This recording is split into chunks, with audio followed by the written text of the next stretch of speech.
But you need to know, slowly but surely guys, mababalik din ito. Sabi ko nga sa inyo guys, no, babalik sa inyo itong mga nawala sa inyo, no, sa ibang pamamaraan. And babalik talaga ito slowly mga kapiksi, yung mga nawala sa inyo, especially sa finances, financial losses mga kapiksi, no. Unti-unti yan makaka-recover din kayo. And isabayan nyo ng healing guys, no, kasi minsan sinisisi talaga natin yung sarili natin, kaya natotrauma tayo. So just tell yourself na biktima ka lang, and tapos na yun, it's already in the past. Makakabangon din kayo, and everything will be okay in the future.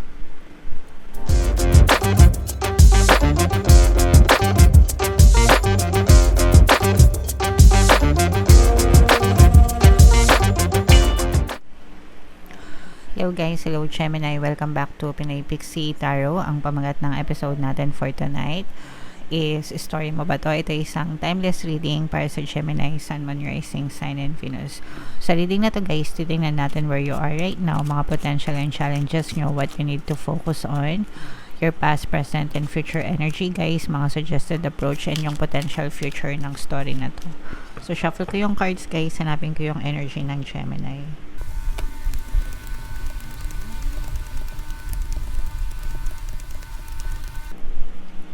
Alright.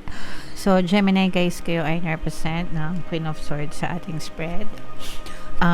Kung ano na lang yung makaresonate sa inyo guys, take that message kasi hindi naman lahat ng mensahe ay magre-resonate para sa inyo.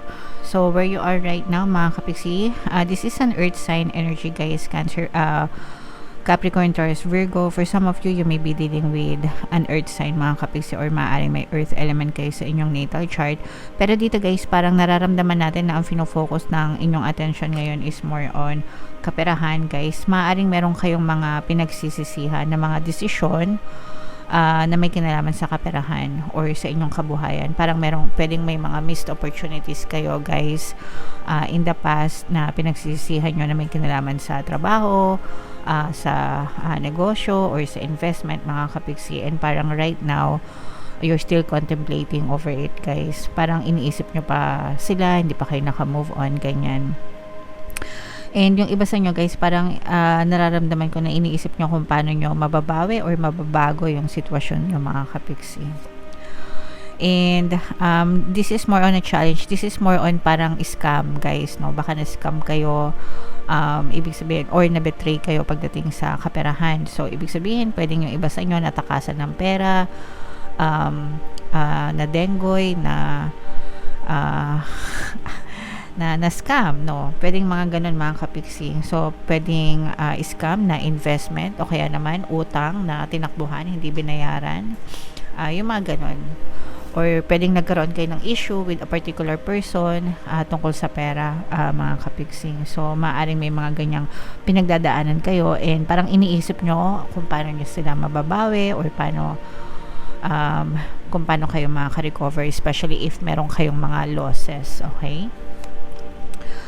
What you need to focus on guys is keep on going, no? Kasi kung natapos, kung nangyari na yan sa past, 'di ba? Wala na tayong magagawa. Sometimes hindi na natin mababawi 'yon, pero mababawi pa natin 'yon sa ibang paraan. Especially pagdating sa pera mga kapiksi, no? Lalo na kung mga scam talaga, kasi sa panahon ngayon, 'di ba? Hindi naman din ganun kadaling manghuli ng mga scammers. And kung kakilala nyo naman yung mga tao, sometimes nga kakilala nyo umutang, ang hirap pang singilin, diba? So sila na yung magdadala noon mga kapiksi, pero kayo always understand na pwede nyo pa siyang mabawi sa ibang pamamaraan mga kapiksi. Ipagdasal nyo na lang na sana wag nang gumawa ng masama yung nanloko sa inyo, para hindi na marami yung maging biktima kagaya nyo. Alright? In your recent past, guys, nakikita natin na dito na nagsisikap talaga kayo. Nandun yung pagsisikap nyo in your recent past. Kaya siguro malaki din yung impact nung losses nyo, guys. Kasi pwedeng dahil doon sa mga losses na yon, kumbaga syempre pinaghirapan nyo, di ba? So masakit sa damdamin nyo or sa kalooban nyo na mawalan kayo or matakbuhan kayo ng pera kasi pinaghirapan nyo yun. And lahat naman tayo guys, ganun yung mararamdaman. But then again, sabi ko nga, pwede nyo naman siyang mabawi sa ibang pamamaraan. So, kumbaga mag-serve na lang siya as lesson sa inyo para in the future maiwasan nyo na maipit ulit sa mga ganong klaseng sitwasyon. Your greatest strength nyo mga kapiksi, pwedeng isa ito sa mga matitinding problema na nangyari sa inyo, no? Lalo na kung medyo malaki yung mga nawala sa inyo, yung mga losses sa inyo. And ito guys, nagturo ito ng malaking leksyon sa buhay nyo na in the future iiwasan nyo na. Pwedeng na trauma din kayo guys, pero out of those trauma, mas maganda pa rin yung kumbaga mas nagtanim ng leksyon sa inyo para maiwasan nyo na siya in the future, and magiging greatest strength nyo siya kasi natuto na kayo no? Ganun talaga guys minsan, kaya nga sabi nila lessons learned the hard way. Okay, so yeah. And in the near future guys, mag-ingat. Ito yung pag-iingat pagdating sa pera. Kailangan pag-aralan nyo muna kung saan nyo nilalagay yung mga pera nyo, yung mga pinapautang nyo. Huwag kayong basta-basta magpadalos-dalos hanggang hindi nyo talaga nakikilala or alam yung mga pinapasok nyo. Always be mindful sa inyong mga decisions and maging cautious sa bawat kilos or hakbang na gagawin nyo. So, malaking silbi itong or malaking lesson itong nangyari sa inyo sa mga financial losses nyo guys. Okay?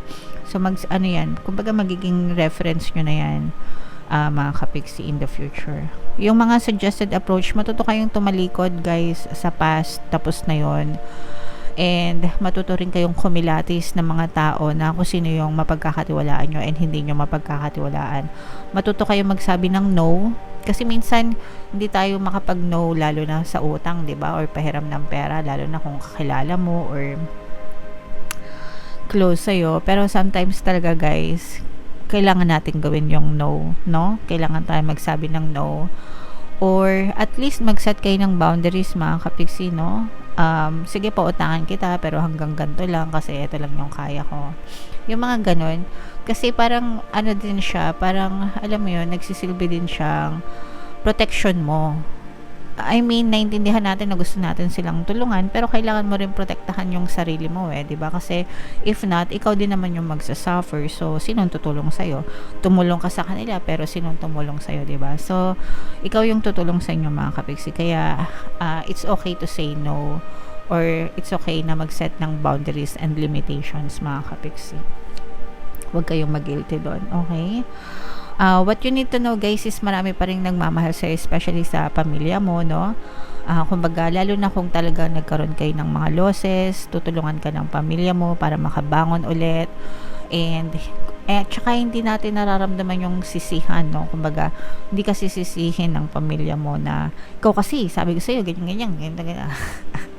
So, walang ganon, no? Instead, parang naging sandalan mo sila, nagpapalakas ng loob mo, ganyan, para alam mo yun, mabilis kang makarecover sa mga ganyang sitwasyon.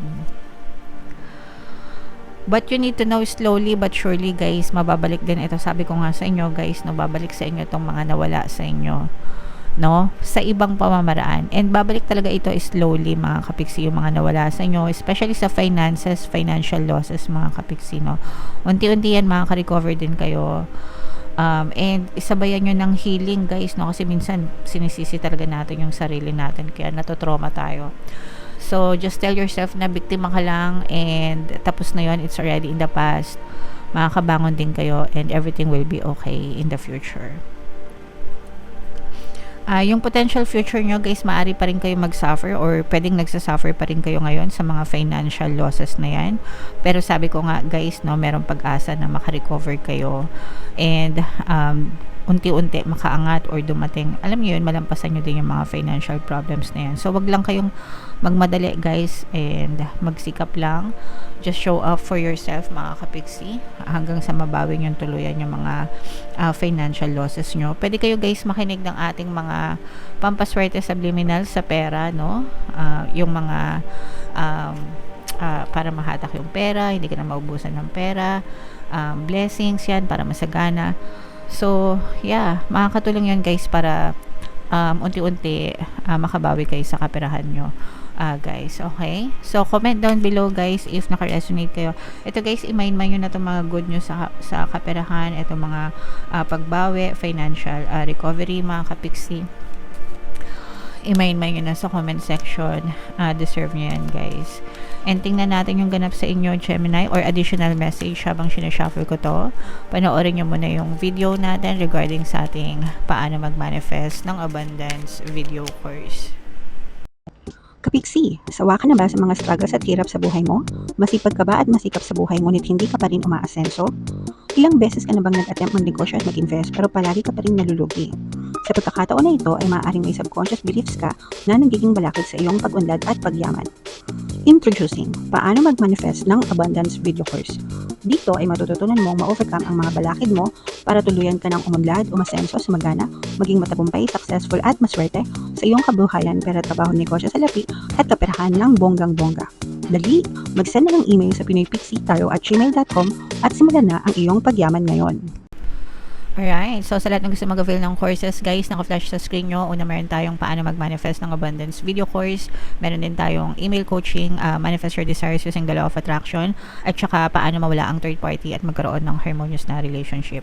So sa lahat ng interesado guys, mag-send lang kayo ng email sa pinoypixitaro@gmail.com. So, ito yung additional messages para sa inyo. Ito, swak na swak ito guys. This is recharging and this is cleansing, no? So, pag sinabing cleansing, paglilinis, no? So, we have to detoxify yung body and mind nyo, mga kapiksi, and pwede kayong maligo sa mga tubig dagat guys, no? Meron silang mga cleansing properties at the same natural cleansing properties, yung mga bodies of water like mga dagat, ganyan. Ibig sabihin ng cleansing, nalilinis, nadidetox kayo, mga kapiksi, no? And at the same time, recharging din, nare-recharge yung energy nyo. So, kailangan nyo yun guys kasi sobrang nega yung iba sa inyo dahil sa mga problema na pinagdaanan nyo. So, pwedeng dahil sa overthinking nyo, tapos na-absorb nyo lahat ng negative energy sa paligid nyo dahil doon sa sitwasyon na nakasangkutan nyo. So, it's really advisable na mag-cleanse kayo, mag-detox, and at the same time, mag-recharge, mga kapiksi. Okay? So, yeah. Comment down below, guys, if feeling nyo naka-resonate kayo dyan. And yung mga pinapamind-mind ko sa inyo guys, i-mind nyo na sa comment section. For more tarot readings guys, ito yung playlist nyo. Ito naman yung ating success stories ng paano mag-manifest ng abundance video course. Click here to subscribe guys. Ito yung ating mga pampaswerte subliminals. Thank you for liking, sharing, and subscribing. See you next time. I love you all, mga kapiksi. Have a nice day. Bye-bye.